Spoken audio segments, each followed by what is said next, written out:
Voy a hacer una breve, digamos, descripción de lo que para mí son los temas centrales hoy día y me imagino que después José Manuel los va a preguntar más sobre eso. Primero respecto a la coyuntura internacional, que estamos todos, digamos, impresionados con la sucesión de malas noticias y particularmente las atrocidades que están ocurriendo hoy día en Ucrania. Yo quiero decir de que más allá de esas atrocidades, más allá de la muestra de patriotismo que se está viendo ahí y el sufrimiento que está ocurriendo, yo pienso que es un fenómeno más bien acotado, que al final Rusia va a terminar imponiendo su poderío con alto costo, tanto para Ucrania como para la propia Rusia.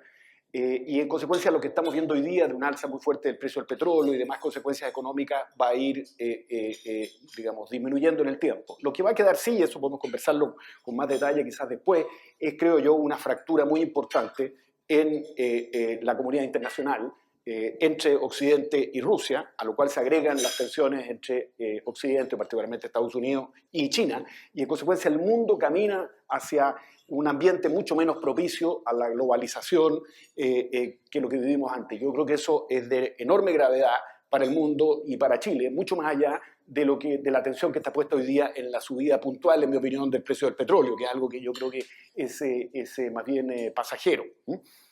Podemos hablar en más detalle de eso, pero creo que en la coyuntura internacional, entonces dejando al margen este problema tremendo de la guerra, lejos para mí lo más importante es la inflación. Ese es el enemigo número uno en el mundo hoy día, inflación ocasionada, creo yo, por este ejercicio casi como de pizarrón de esto que se llamó la teoría monetaria moderna en la discusión académica, que era esta idea de que la política fiscal podía financiarse libremente con expansión monetaria. Eso es lo que hizo Estados Unidos, eso es lo que hizo Europa, eso es lo que hizo Chile también, y eso es lo que ha provocado una gran inflación en el mundo, y la tarea hoy día es controlar esa inflación. Eso todos sabemos que se hace con fuerte alza de las tasas de interés, que es lo que viene en Estados Unidos, más tarde en Europa, es lo que ya está ocurriendo en América Latina y va a seguir ocurriendo, por ejemplo, acá en Chile, y eso significa un enfriamiento de la economía mundial. Hoy día, si uno saca la foto, en la economía mundial no puede ser más favorable para Chile, con el precio del cobre en las nubes, y con en general los mercados de nuestros productos, salmones, por ejemplo, vino, etcétera, creciendo porque estamos saliendo de la pandemia. La coyuntura nacional, la coyuntura chilena, creo que está marcada por lo mismo, por la tarea que tiene que enfrentar el Banco Central de controlar la inflación. La inflación es siempre y en todo lugar, como dijo Milton Friedman, un fenómeno monetario y en consecuencia es responsabilidad del Banco Central. En toda esta discusión suele decirse, por ejemplo, en el mundo, y también se ha dicho acá, que la inflación es transitoria y en consecuencia no habría que preocuparse mucho. Siempre la inflación es transitoria. Basta que el Banco Central deje de emitir dinero y frena la inflación. O sea, depende siempre de la decisión del Banco Central de seguir emitiendo dinero. Eso es lo que hay que hoy día controlar a través de la subida de la tasa de interés y es la tarea del Banco Central.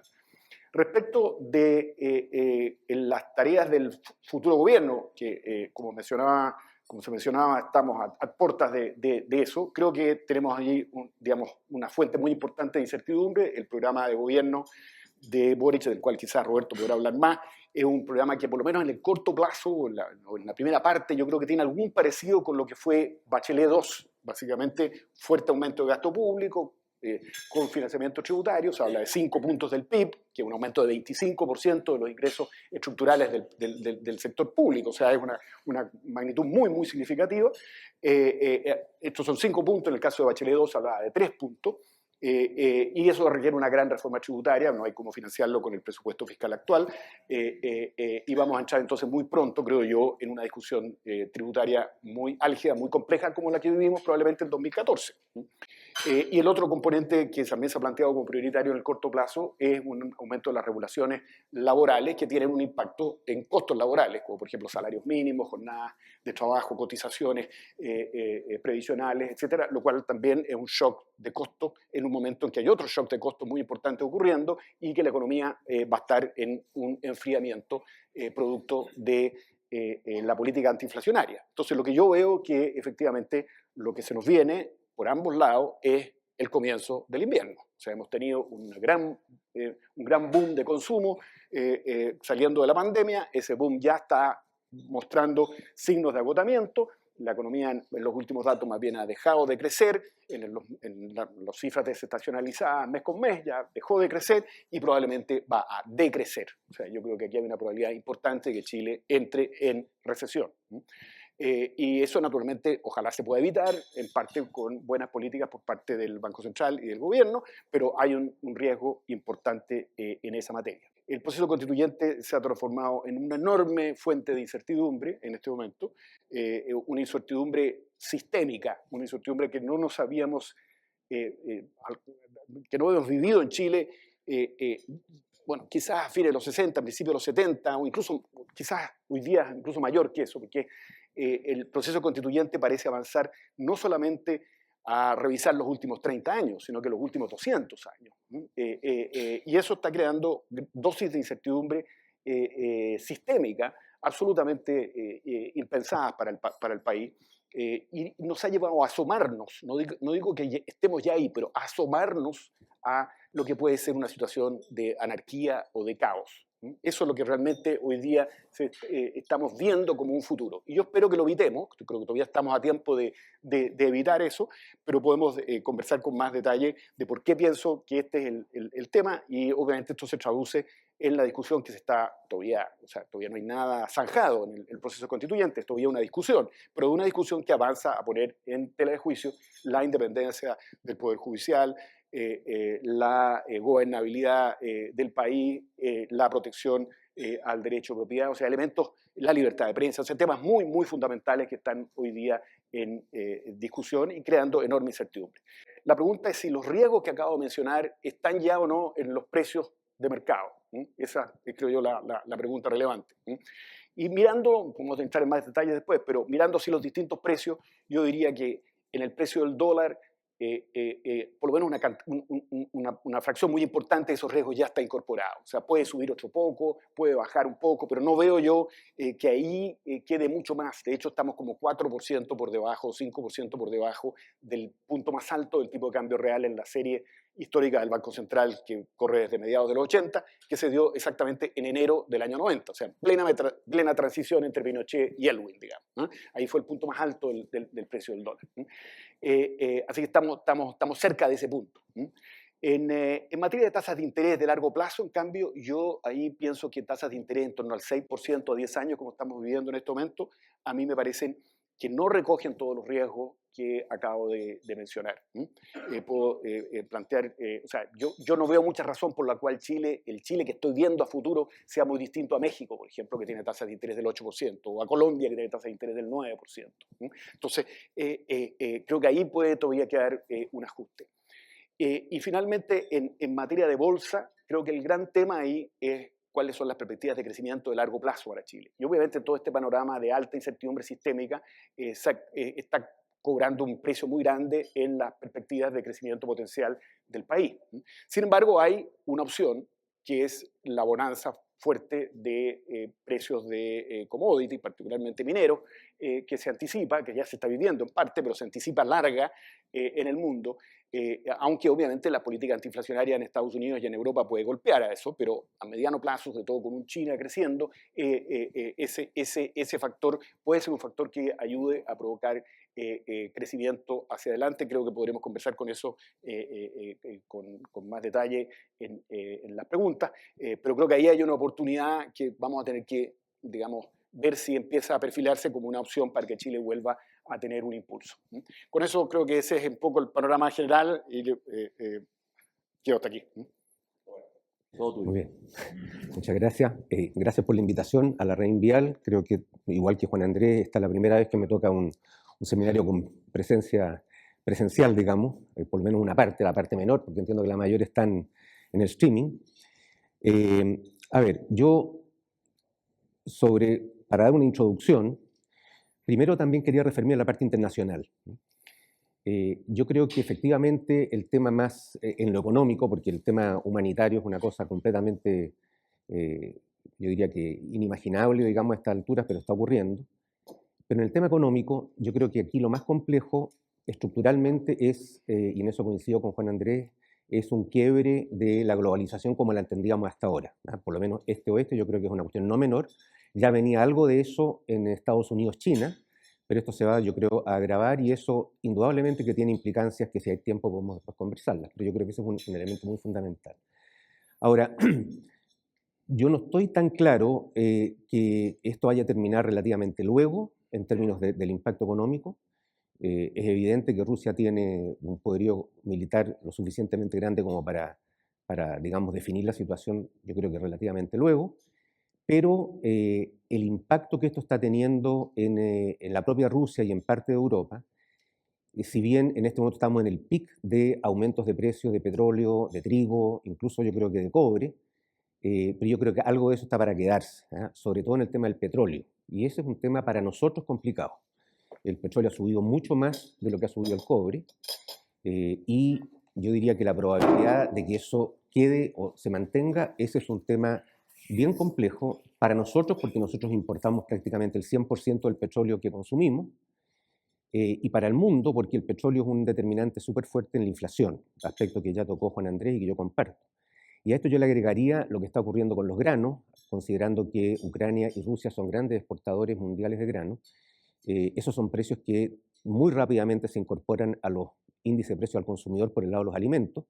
Entonces yo creo que el tema inflacionario, por lo menos este año, va a ser extraordinariamente complicado, no solo en Chile, que ya es complicado, sino que en todo el mundo, y creo que puede ser más largo y más complejo. Y eso lo que significa, en mi opinión en concreto, es que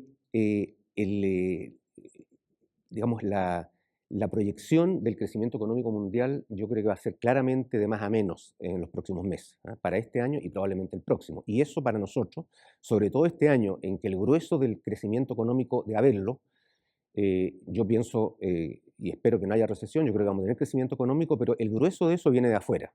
Cuando uno mira los determinantes, consumo, inversión, no, el grueso viene del saldo en la balanza de pago, o sea, exportaciones superando muy fuertemente el crecimiento de las importaciones. Eso es lo que está generando el mayor crecimiento económico este año, y eso yo diría que se ve en riesgo o se ve por lo menos con un impacto que puede ser negativo para Chile. Así que yo creo que ese es un aspecto bien fundamental. Eso en lo internacional. En lo nacional, yo diría que yo veo un año particularmente complicado en el manejo tanto como para el gobierno como para el Banco Central, porque tenemos por un lado el tema de inflación que ya venía alto en Chile, no muy distinto a como venía en otras partes del mundo. Eso se va probablemente en la medida en que no haya un mecanismo de un MEPCO corregido o ampliado, en fin, probablemente eso va a hacer aún más fuerte la inflación en los próximos meses en Chile. Entonces hay un tema de inflación, la verdad, bien complicado, que ha llevado al Banco Central a subir tasas, y las expectativas o los futuros de tasas de política monetaria están francamente altos, y me parece a mí que con razón, considerando la inflación que tenemos. Pero eso es un aspecto importante, política monetaria contractiva. Política fiscal este año, yo diría que también es claramente contractiva, depende de cómo se mida, pero tenemos un compromiso de, digamos, mantener la caída del gasto público en torno al 24-25% respecto a la ejecución del año pasado, que sigue siendo un crecimiento respecto al año antepasado, pero es una política fiscal que claramente no es expansiva en la medida que se mantenga eso, y tenemos entonces política monetaria y fiscal contractiva, lo cual indudablemente es bien complicado. ¿Qué tenemos a favor? El exceso de liquidez que todavía existe a raíz de, en mi opinión, muy irresponsable aumento del IFE del año pasado. Si hay tiempo podemos conversar de eso, pero yo creo que realmente no se justificaba. Y sobre todo los retiros de la AFP, más irresponsable aún, todos los retiros, y que generaron, todas las estadísticas están mostrando todavía, las pocas estadísticas que hay, pero muestran que hay un exceso de liquidez respecto a la tendencia que venía en cuentas corrientes, en depósitos a plazo, en cuentas de ahorro de las personas, súper alto respecto de la tendencia, en torno, yo diría, al 5 o 6% del producto. Entonces ahí hay digamos, un colchón al cual se puede recurrir, y yo diría que ya en enero se ve un poquito porque empezaron a caer, que ahí hay un insumo, digamos, para el gasto, que no es el insumo normal que viene o de las políticas o del empleo, cosas por el estilo. Entonces, eso yo creo que es un aspecto positivo. Positivo desde el punto de vista de poder crecer. Ahora, dicho eso, lo otro que yo creo que es importante tener presente para este año es que yo diría que desde el punto de vista del gobierno, el gobierno se va a enfrentar a un tema de una inflación muy alta, a un tema de una política monetaria contractiva, a un shock internacional de precios del petróleo muy alto.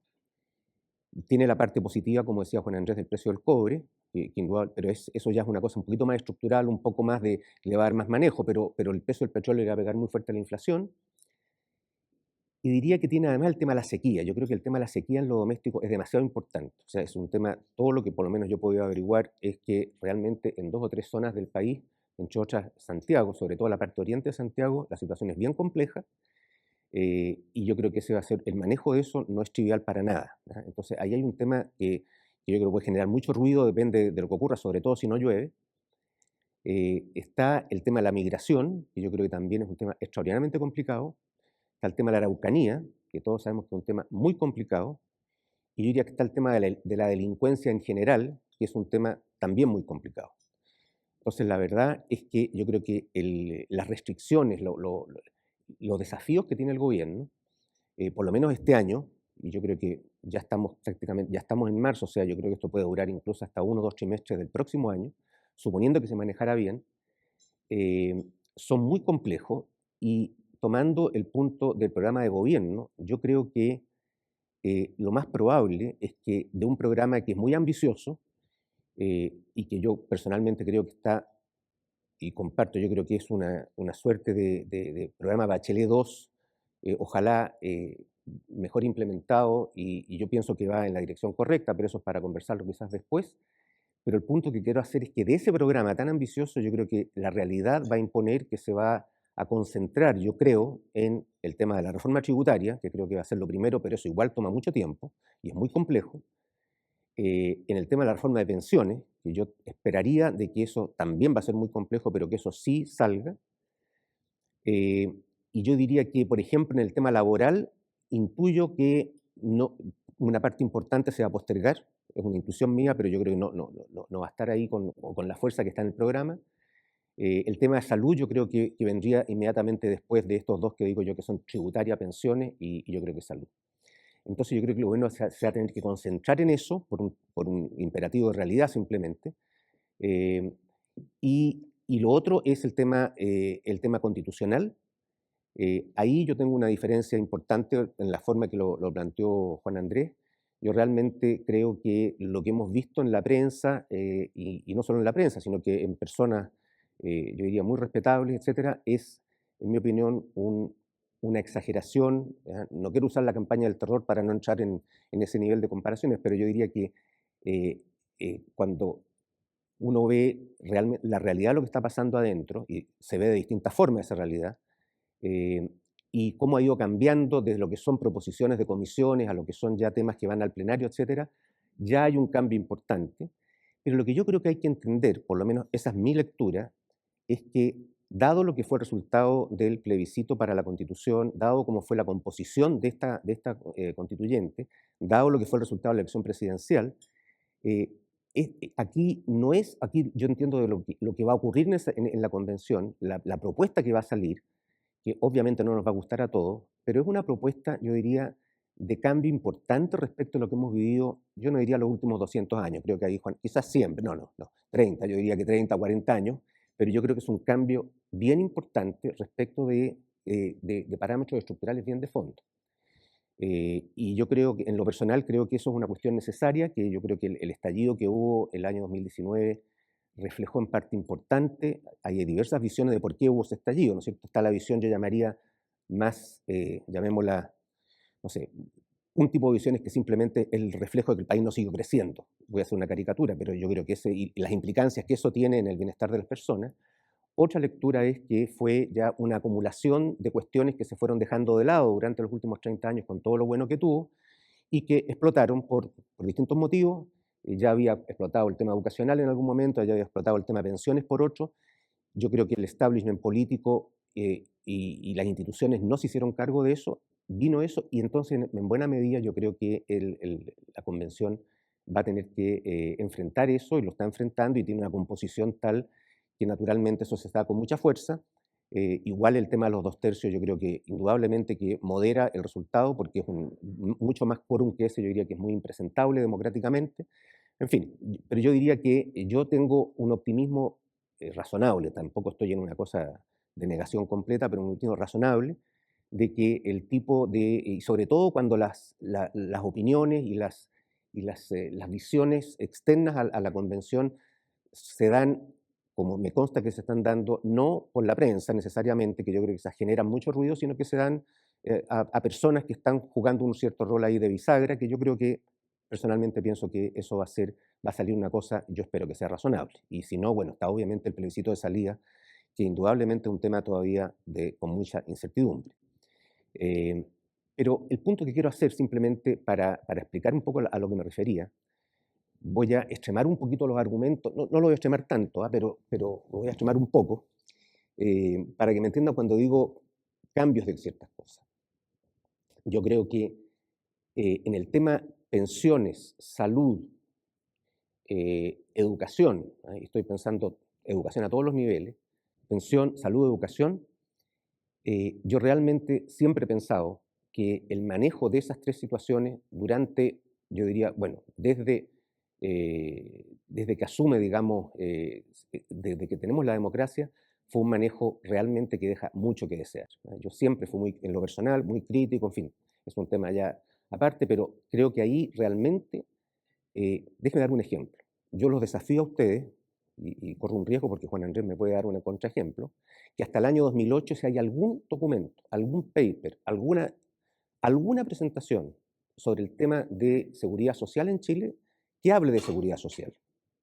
Yo no conozco ni uno solo hasta el año 2008. O sea, no había un sistema de seguridad social. Lo que había era un sistema de pensiones en que todos los papers que ustedes van a encontrar y las visiones, etcétera, eran su rol en el mercado de capitales, que yo creo que es súper importante, no lo quiero minimizar y muy fundamental, y ahí hay un tema que quizás podríamos conversar incluso, y está muy bien, pero ocurre que la forma en que se entiende normalmente, por lo menos fuera de Chile, ¿ya?, el sistema de seguridad social es que las pensiones sean, entre comillas, buenas. Y las pensiones terminaron siendo muy malas. No muy malas, muy, muy malas. Y eso yo diría que no es, y lo quiero ser muy claro, responsabilidad de los fondos de pensiones. Eso para mí es clarísimo.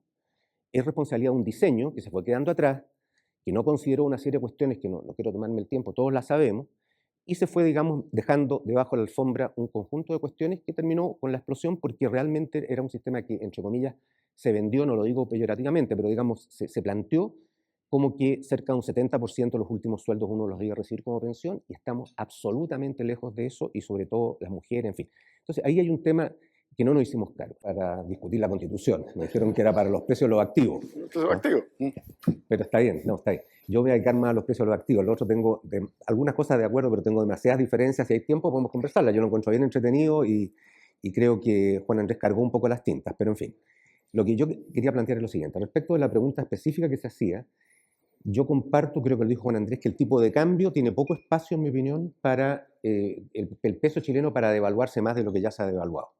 Más allá que probablemente, correcto, más allá de que el tipo de cambio real promedio histórico está en torno a 95, y uno puede decir hoy día, por los cambios que han habido, ya no es 95 el número que uno tiene que tener referencia, será 100. Bueno, pero estamos en 108, Estamos de los tipos de cambio real más altos, ciertamente los últimos 20 años, cosas por el estilo. Entonces, yo creo que ahí pienso que se hace muy difícil, a menos que entremos en un mundo como, no digo que lo dijo en esos términos, pero que yo lo escuché un poco de lo que decía Juan Andrés, una constitución que realmente nos lleva al caos y nos lleva a una cosa muy problemática. Obviamente esta cosa puede superar los 1.000 pesos y más que eso, ¿ya? Pero mi impresión es que ahí no hay mucho espacio hoy día con todo, porque este tipo de cambio tiene ya la Constitución, la Convención Constituyente trabajando, tiene a Boris de presidente, tiene la crisis de Ucrania y con Rusia, o sea, tiene todo eso adentro, ¿ya? Entonces, yo diría, tiene el conocimiento de lo que es el programa de gobierno, más allá de cuánto se va a aplicar, en qué periodo de tiempo, etc. Entonces, a mí ese precio se me hace que es difícil que pueda subir mucho. Donde yo tengo una diferencia, creo, con Juan Andrés, y creo que en el tema de las tasas de interés. Porque las tasas de interés, este 6,8 creo que hacía referencia, es la tasa nominal, porque se está comparando con nominales. La tasa real está ahí en 1,89, por lo menos la que está en este gráfico, la tasa a 10 años tú tienes ahí todos bonos reajustables o comparando peras con peras. Exacto. Entonces, y Chile está ahí, llegó a un pic que fue justamente el último trimestre del año pasado, me acuerdo perfectamente, cercano al 4%, hoy día está bastante más alta que la histórica y la brecha con los demás países es bastante más corta. Esas dos cosas son ciertas. A mí me pasa que esa tasa, yo creo que ya venía, bueno, tuvo negativa, en fin, porque, por motivos de la pandemia, que era una cosa muy anormal, pero esa tasa en particular, yo creo que tiene de por medio un tema que tiene que ver con el crecimiento económico como cosa de largo plazo, como uno de sus determinantes principales, y ese crecimiento económico en torno al 2%, 2,5%, el PIB potencial, digamos, que se calcula en Chile con todas las limitaciones que este tiene, pero no va mucho más allá del 2,5%, 3%. Entonces, yo diría que mientras eso no cambie, más allá de que podría deteriorarse si se da un escenario como el que entendí que planteaba Juan Andrés como un riesgo que podríamos tener, yo diría que eso está ahí ya, queda mucho, no la veo que pueda subir mucho más. Para que suba, porque el elemento riesgo indudablemente ya está, de nuevo, aquí está el elemento riesgo conocido. ¿Ya? Yo diría que ya el presidente electo ha dicho claramente, y el ministro de Hacienda, que no están por un quinto retiro. O sea, yo creo que el tema de la AFP en esa dimensión es un tema ya zanjado. Entonces, a mí me parece que ahí, esperar que suba la tasa, me cuesta ver, a menos que realmente de nuevo tengamos un riesgo de otra naturaleza que se incorporen las tasas. Pero yo diría más bien, yo la veo algo por debajo de 2% en el futuro previsible. Sí, a ver, tomando un poquito algo de la pregunta anterior, yo creo que efectivamente, yo lo único que querría es creer lo que plantea Roberto, de que efectivamente este nuevo régimen previsional que quiera diseñarse va a significar que se va a mantener un flujo muy importante de ahorro de largo plazo llegando al mercado de capitales para financiar inversión, vivienda, etc. Y es posible que se trate de hacer eso, pero ya el costo de cambiar lo actual y echar a andar un nuevo sistema que no sabemos cómo va a funcionar y no sabemos si efectivamente está una comisión que el día de mañana decida dónde invertir, digamos, estos fondos que entren a un sistema nuevo estatal y que qué parte de eso vaya a ir a mercado de capitales de largo plazo, etc. Ya conocer cuánto tiempo, digamos, cómo va a operar ese sistema nos va a tomar 2, 3, 4, 5 años. En consecuencia, creo que le introduce esto al mercado de capitales de largo plazo un riesgo muy importante que no puede sino significar que nuestras tasas de interés de largo plazo se van a parecer mucho más a las mexicanas que lo que ha sido tradicional. Ese es mi punto. Incluso dándole el beneficio de la duda que al final esto se maneje bien. Pero, bueno, obviamente todos sabemos que hay una probabilidad importante también de que no se maneje bien porque por algo quieren cambiarlo. Creo que la tentación política de poder utilizar esa caja para financiar, digamos, proyectos ya sea de crecimiento de largo plazo o de gasto social que sean de interés popular es demasiado grande. Y en consecuencia el riesgo de que esto se haga mal es importante. Más allá de un qué, hay un por qué. Suscríbete a DF Digital Premium.